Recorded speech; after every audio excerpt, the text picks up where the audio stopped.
அனைவருக்கும் வணக்கம். SP TNPSC study சர்க்கிளின் குரூப் 4 2025க்கான 150 டேஸ் கம்ப்ளீட் ஸ்டடி பிளான். நான் உங்கள் Saravanan Periyasamy. Next 5 month per day minimum 5 hours studies. இந்த மெத்தடில் சிலபஸை எப்படி கம்ப்ளீட் பண்ணலாம்னு ஒரு ஸ்டடி பிளான் வீடியோவாகத்தான் இது இருக்க போகுது. சார், நான் படித்து முடிச்சுட்டு ரிவிஷன் பண்ணுறேன், இல்லை டெஸ்ட் பேட்ச் போட போகிறேன் அப்படின்னு சொல்லக்கூடிய ஸ்டூடெண்ட்ஸுக்கு இந்த வீடியோ கிடையாது. நீங்கள் நான் கண்டென்ட் வீடியோ போட்டால் பாருங்கள். அப்போ இந்த ஸ்டடி பிளான் யாருக்கு சார்னா, ஃப்ரெஷ்ஷாக படிக்க ஸ்டார்ட் பண்ணுறவங்களுக்குமே, பார்ட் டைம் ஜாப் போயிட்டே படிக்கக்கூடிய ஸ்டூடெண்ட்ஸுக்குமே, ஹவுஸ் ஒய்ஃபை இருந்துக்கிட்டே படிக்கக்கூடிய நிறைய உமன் கேண்டிடேட், இவங்களுக்கு பொருந்துகிற மாதிரி ஒரு கம்ப்ளீட் ஸ்டடி பிளான். இது next 5 month per day 5 hours மட்டும் படித்து எப்படி சிலபஸை கம்ப்ளீட் பண்ணலாம் அப்படின்னு டீட்டெயிலாக கொடுத்துருக்குற. வாங்க கண்டென்ட்டுக்குள்ளே போகலாம். டிஎன்பிசி வழக்கத்துக்கு மாறாக இப்போ அவங்களுடைய ஷெடியூல் பார்த்திங்கன்னா அப்டேட் பண்ணிகிட்டே இருக்கிறாங்க. கரெக்டான டைமில் பார்த்தா எக்ஸாம் வைக்கிறாங்க. ரிசல்ட் பார்த்திங்கன்னா சீக்கிரம் அவங்களுடைய வேலையை முடித்து கம்ப்ளீட் பண்ணி ரிசல்ட்டும் பப்ளிஷ் பண்ணிகிட்டு இருக்கிறாங்க. அப்படி பார்க்கும்போது 2025க்கான குரூப் 4 பிளானை பார்த்திங்கன்னா அவங்க முன்னாலேயே சொல்லிட்டாங்க. நோட்டிஃபிகேஷன் எப்போ சார் அப்படின்னு கேட்டாங்கன்னா 2025 ஏப்ரல் 25ங்க. அதே எக்ஸாம் டேட்டுமே இப்போவே சொல்லிட்டாங்க. அது எப்போ அப்படின்னு பார்த்தோம்னா 2025 ஜூலை 13. இன்னைக்கு என்ன டேட் அப்படின்னு கேட்டாங்கன்னா 2024 நவம்பர் 13. அதாவது இந்த வீடியோ நான் எடுக்கும்போது நவம்பர் 13 2024. இன்னையிலிருந்து அந்த குரூப் 4 எக்ஸாமுக்கான டேட் இருக்குது பார்த்தீங்களா, ஜூலை 13. அது வரையிலுமே மொத்தமாக எவ்வளவு மாதங்கள் நம்ம கையில் இருக்குதுன்னு பார்த்தா 8 மாதம். சரிங்களா? நாம் பார்த்திங்கன்னா லாஸ்ட் 3 மந்த் முழுசுமே ரிவிஷன் டெஸ்ட் அதுக்கு மட்டும்தான் ஒதுக்கி இருக்கிறோம். ஜஸ்ட்டு 5 மந்தில் பார்த்திங்கன்னா கொஞ்சம் கொஞ்சமாக சிலபஸ் பார்த்திங்கன்னா பிரித்து படித்து டெய்லி எவ்வளோ நேரம் படிக்க போகிறோம், ஜஸ்ட்டு 5 ஹவர்ஸ் மட்டும்தான். இந்த பிளான் படி படித்தாவே அடுத்த 5 மாதத்தில் குரூப் 4க்கான கம்ப்ளீட் சிலபஸ் பார்த்தா என்ன முடிக்க முடியும். அது எப்படின்னா இந்த வீடியோவில் பார்க்க போகிறோம். பொதுவாகவே குரூப் 4 பார்த்திங்கன்னா ஒரு 8000லேருந்து ஒரு 10,000 வேக்கன்சி. இந்த வேக்கன்சிகளை பார்த்திங்கன்னா லாஸ்ட் ஒரு 3 இயர்ஸை பார்த்திங்கன்னா விட்டுக்கிட்டே இருக்கிறாங்க. வேக்கன்சி குறைஞ்சாலுமே எக்ஸாம் கம்ப்ளீட் ஆனதுக்கப்புறம் கூட என்ன பண்ணுவாங்க, ஒரு 500-1000 வேக்கன்சி அதிகப்படுத்தி ஒரு 8000லேருந்து 10,000 வேக்கன்சி கம்பல்சரி வரும். அப்புறம் குரூப் 4க்கான கட் ஆஃப் மார்க் அப்படின்னு கேட்கும்போது நம்மளுக்கு பார்த்தா 170+ இருந்தால் கன்ஃபார்ம் ஏதோ ஒரு டிபார்ட்மெண்ட்டில் நம்மளுக்கு நம்ம வேலைக்கு போக முடியும்.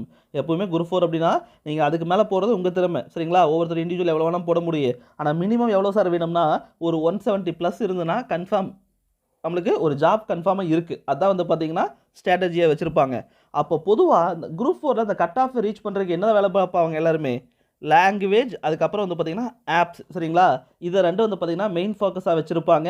ஜிஎஸ் பார்த்தா அடுத்த லெவல். ஆனால் நம்மளுக்கு இது பார்த்திங்கன்னா எலிஜிபிலிட்டி பேப்பர் கிடையாது, ஸ்கோரிங் பேப்பர். ஒவ்வொரு மார்க்கு முக்கியம். அதனால் உங்களுக்கு வெயிட்டேஜ் பேஸ் பண்ணி உங்களுக்கு ஒரு நாளைக்கு பார்த்திங்கன்னா லாங்குவேஜ் படிக்கிற மாதிரி வச்சுருக்கிற, ஜிஎஸ்சில் பார்த்திங்கன்னா அது ஒரு பேப்பர் படிக்கிற மாதிரி வச்சுருக்கிற, கம்பல்சரி ஆப்டிடியூட் பார்த்திங்கன்னா இப்போ இருந்து எக்ஸாமுக்கு போகிறதுக்கு முந்தித்த நாள் வரையிலுமே நீங்கள் டச்லேயே இருக்கணும். அப்போ தான் பார்த்திங்கன்னா நீங்கள் வேகமாக ஒர்க் அவுட் பண்ண முடியும். சரிங்களா? நிறைய ப்ராக்டிஸ் பண்ணிகிட்டே இருக்கத்தான் அங்கே எக்ஸாமில் பார்த்திங்கன்னா ஈஸியாக சுலபமாக ஒர்க் அவுட் பண்ணி ஆன்சர் கொண்டு வர முடியும். அப்போ அந்த 5 மாதத்தில் என்ன சார் அப்படின்னு கேட்டாங்கன்னா, ஒவ்வொரு நாளும் நீங்கள் என்னெல்லாம் படிக்க போகிறீங்க, ஜென்ரல் தமிழும் பார்க்க போகிறீங்க, ஜென்ரல் ஸ்டடீஸில் ஜிஎஸ்சில் ஒரு பேப்பர் படிக்க போகிறீங்க, டெய்லி பார்த்திங்கன்னா 1 ஹவர் ஆப்டிடியூட் படிக்க போகிறீங்க. இதுதான் பார்த்திங்கன்னா நம்மளுடைய பேசிக் பிளான். இந்த பிளான் பிரகாரம் ஃபஸ்ட்டு மந்த் என்ன சார் அப்படின்னு கேட்டாங்கன்னா 6th 7th 8th நியூ புக்கை பார்த்தா கம்ப்ளீட் பண்ணுற மாதிரி வச்சுருப்பேன். ஏன் சார் ஒரே மந்தில் 3 புக்கை முடிக்க முடியுமா? கம்ப்ளீட்டாக முடிக்க முடியும். எல்லா டாப்பிக்கும் பார்த்தா கவர் பண்ண முடியும். ஏன்னா அது குழந்தைகளுக்கான ஒரு புக்கு. சரியா? 6, 7, 8ங்கிறது பெரிய லெவல் புக்கெலாம் கிடையாது. 9th 10th புக்கு தான் பார்த்தா ரொம்ப பெருசாக இருக்குது. அதனால் 10 நாளைக்கு என்னது ஒரு புக்கு, அதாவது ஒரு நாளைக்கு மொத்தமே 9 இயல் தாங்க இருக்க போகுது. டெய்லி ஒரு லெசன் நீங்கள் படித்தா கூட என்ன முடியும், கண்டிப்பாக ஒரு 10 நாள் பார்த்தீங்கன்னா 6th புக்கையுமா, அடுத்த ஒரு 10 நாள் பார்த்தா 7th புக்கு, அடுத்த ஒரு 10 நாள் 8th புக்கை முடிக்க முடியும். 6th 7th 8th மட்டும் ஃபஸ்ட்டு மந்தில் படிக்க போகிறீங்க. யூனிட் 8 அதிகமான வெயிட்டேஜ் இருக்கக்கூடிய சப்ஜெக்ட் பார்த்தீங்கன்னா யூனிட் 8 ஜிஎஸ்சில் அதை படிக்க போகிற ஃபஸ்ட்டு மந்த்து. அதுக்கப்புறம் எல்சிஎம் ஹச்சிஎஃப் ஆவரேஜ். சரிங்களா? இந்த 3 டாபிக் பார்த்தீங்கன்னா ஃபஸ்ட்டு ஒரு மாதத்தில் போட போகிறோம். இது எப்படி சார் அப்படிங்கிறத டீட்டெயிலாக பார்த்தீங்கன்னா அடுத்த ஒரு இதில் வச்சிருக்கிறேன். அதுக்கு முன்னால் ஃபஸ்ட்டு ஒரு மந்த்தில் என்னது 6, 7, 8 நியூ புக் தமிழ் படிக்க போகிறோம், யூனிட் 8. அதுக்கப்புறம் ஆப்டிடியூடில் பார்த்தீங்கன்னா எல்சிஎம் ஹச்சிஎஃப் ஆவரேஜ். செகண்ட் மந்த்தில் பார்த்தீங்கன்னா 9th நியூ புக் சரிங்களா. பெரிய புக்காக இருக்கிறனால ஒரு மாதம் முழுசும் அதை தான் படிக்க போகிறீங்க. ப்ளஸ் இதுக்கு முன்னால் 6, 7, 8 பிடிச்சிங்க பார்த்தீங்களா லாங்குவேஜ், அதை ரிவிஷன் பண்ண போகிறீங்க. 2வது மாதத்தில் ஜிஎஸ் சப்ஜெக்ட் மாற்ற போகிறீங்க. அடுத்த முக்கியமான வெயிட்டேஜ் இருக்கக்கூடிய சப்ஜெக்ட் வந்து பார்த்தீங்கன்னா பாலிட்டி. இங்கே ஆப்ஸில் வந்து பார்த்தீங்கன்னா டைம் அண்ட் ஒர்க், அதுக்கப்புறம் பர்சன்டேஜ், ஒரு வெயிட்டான டாபிக். அதாவது டைம் அண்ட் ஒர்க் மினிமம் 2லேருந்து 3 கொஸ்டின் கேட்பாங்களா, பர்சன்டேஜில் மினிமம் 1 கொஸ்டின் கேட்பாங்க. அதனால் அப்படி தான் வச்சிருக்கிறேன். ஒரு மாதத்துக்கு அதான் பண்ண போகிறீங்க. டெய்லி மினிமம் 1 ஹவர் வந்து பார்த்தீங்கன்னா ஆப்டிடியூட் ஒர்க் அவுட் பண்ணால் போகுது. டெய்லி ஒரு 10 சம்முங்க. ஒரு டாபிக் 10 சம் ஒர்க் அவுட் பண்ணும்போது உங்களுக்கு ஒரு மாதம் ஒர்க் அவுட் பண்ணும்போது என்னாகு, மினிமம் வந்து பார்த்தீங்கன்னா ஒரு 150 சம் ஒவ்வொரு டாப்பிக்கில் ஒர்க் அவுட் பண்ணியிருப்பீங்க. ஒரு 20லேருந்து ஒரு 30 மாடல் தான் ஒவ்வொரு டாப்பிக்லேயும் சம் இருக்குது. அதுக்கு மேலே ஓல்டு கொஸ்டின் எல்லாமே ஒர்க் அவுட் பண்ணாலும் உங்களால் என்ன பண்ண முடியும், கம்ப்ளீட் பண்ண முடியும். அதனால் மினிமம் 1 ஹவர் ஆனால் டெய்லி ஒர்க் அவுட் பண்ணிக்கிட்டே இருக்குன்னு. 3வது மாதத்தில் பார்க்கும்போது 10th நியூ புக்குங்க சரிங்களா. அப்புறம் இதுக்கு முன்னால் முடிச்சிங்க பார்த்தீங்களா 9th புக்கை, அதை ரிவிஷன் பண்ண போகிறீங்க. ஒரு மாதம் முழுசு 10th புக்கை மட்டும்தான் படிக்க போகிறீங்க. அதுக்கு முன்னால் முடிச்ச 9th புக்கை ரிவிஷன் பண்ண போகிறீங்க. அடுத்த முக்கியமான வெயிட்டேஜாக இருக்கக்கூடிய சப்ஜெக்ட் வந்து பார்த்தீங்கன்னா ஹிஸ்ட்ரி, அதுக்கு ஒரு மாதம் கொடுத்துருக்குற. அதுக்கப்புறம் simple interest, compound interest, ratio சரிங்களா. இது எல்லாமே வந்து பார்த்தீங்கன்னா 3வது மாதத்துக்குள்ளே முடிக்கணும். அதான் பிளான். 4th மந்த் வந்து பார்த்தீங்கன்னா 11th நியூ புக் படிக்க போகிறோம். அது மட்டும் இல்லாமல் வந்து பார்த்தீங்கன்னா 6, 7, 8 ஓல்டு புக் சரிங்களா. ஓல்டு புக்கை பொறுத்தவரைக்கும் லைன் பை லைன்லாம் படிக்க தேவையில்லை. சிலபஸுக்கு உண்டானது குறிப்பாக வந்து பார்த்தீங்கன்னா உரைநடை டாபிக் வந்து பார்த்தீங்கன்னா புது புக்கில் நிறைய மிஸ் ஆகிருக்கு. அதோடைய டேட்டா எங்கே இருக்குது, ஓல்டு புக்கில் மட்டும்தான் இருக்குது. அதனால் அந்த ஓல்டு புக்கை மட்டும் பார்த்தா போதுமானது.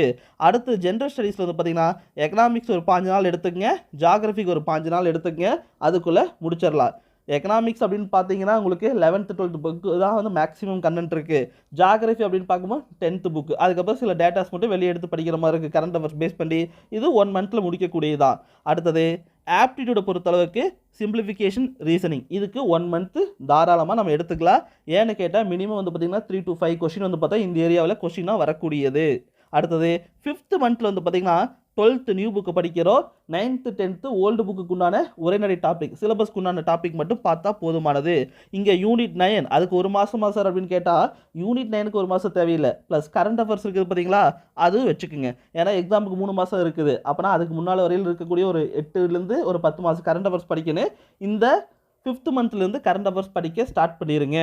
அதனால் வந்து பார்த்தீங்கன்னா 5வது மாதத்தில் 12th நியூ புக் படிக்கணும், 9th 10th ஓல்டு புக்கு, அது மட்டும் இல்லாமல் யூனிட் 9 ப்ளஸ் கரண்ட் அஃபேர்ஸ், அதுக்கப்புறம் ஏரியா வால்யூம் சரிங்களா.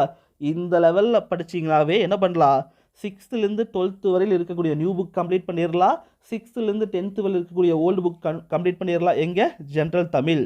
ஜென்ரல் ஸ்டடீஸில் வந்து பார்த்தீங்கன்னா சயின்ஸை தவிர்த்து கிட்டத்தட்ட எல்லா டாபிக் வந்து பார்த்தீங்கன்னா இந்த 5 மாதத்தில் கம்ப்ளீட் பண்ண முடியும். சயின்ஸ் லாஸ்ட் அதுக்கப்புறம் 3 மாதம் இருக்குது பார்த்தீங்களா, செலக்டிவான டாபிக் மட்டும் நம்ம படித்தா போதுமானது. Unit 8 polity, history, economy, geography, unit 9 கிட்டத்தட்ட ஜிஎஸ்ல எல்லா டாபிக் வந்து பார்த்தீங்கன்னா இந்த 5 மாதத்தில் கவர் ஆயிரு. அது வந்து பார்த்தீங்கன்னா ரொம்ப மெனக்கெட்டலாம் படிக்க போகிறதில்ல. பர் டே 5 ஹவர்ஸ் மட்டும்தான்.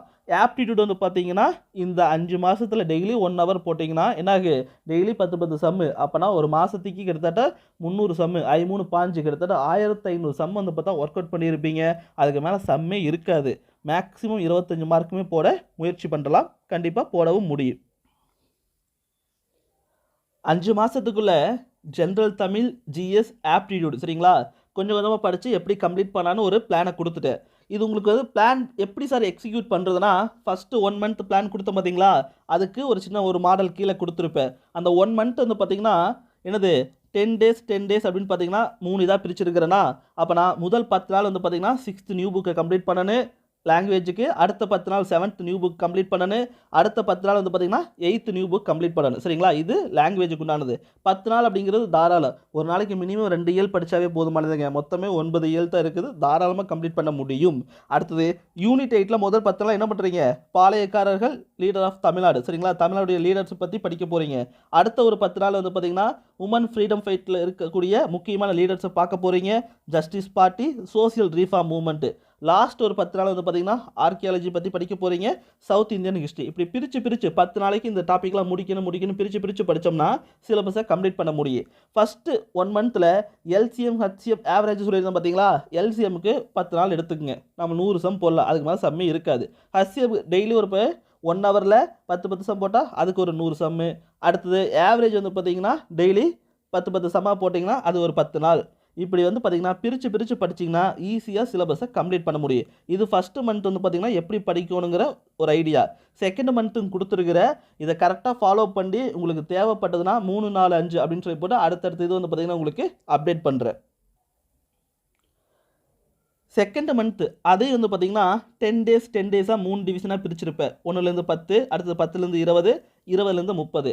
முதல் 10 நாள் வந்து பார்த்தீங்கன்னா 9th நியூ புக்கில் டேம் 1 மட்டும் படிக்கிறீங்க.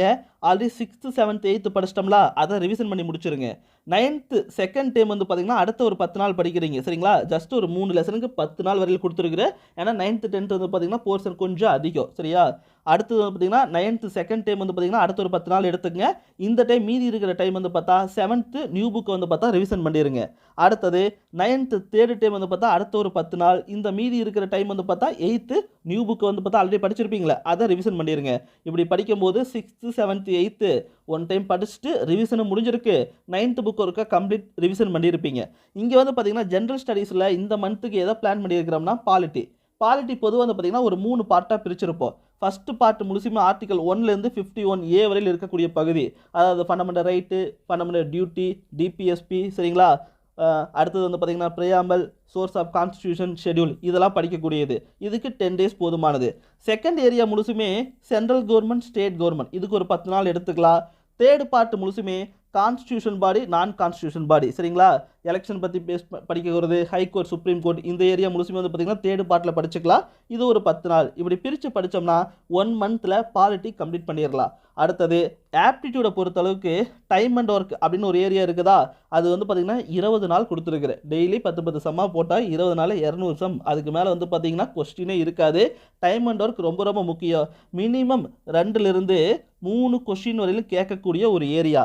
அடுத்தது ஒரு சின்ன டாபிக் வைப்போம்ல, பர்சன்டேஜ் மினிமம் ஒரு கொஸ்டின் வந்து பார்த்தீங்கன்னா எதிர்பார்க்க முடியும். அதுக்கு ஒரு 10 நாள்.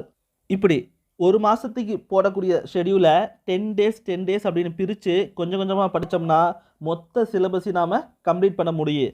இது மாதிரி வீடியோ உங்களுக்கு தொடர்ந்து வந்துக்கிட்டே இருக்குது. உங்களுக்கு வேறு ஏதாச்சும் வீடியோ வேணும்னாலும் வந்து பார்த்தீங்கன்னா கமெண்டில் கேளுங்க. வேறு ஏதாச்சும் டாபிக் வேணும், ஷெடியூல் ஏதாச்சும் இதை அப்டேட் பண்ணி கொடுங்க சார், 3வது 4வது மாதத்துக்கு அப்டேட் பண்ணி கொடுங்கனாலும் சொல்லுங்கள், நான் வீடியோ போடுறேன். தொடர்ந்து வீடியோ பாருங்கள், சப்போர்ட் பண்ணுங்கள். தேங்க்யூ.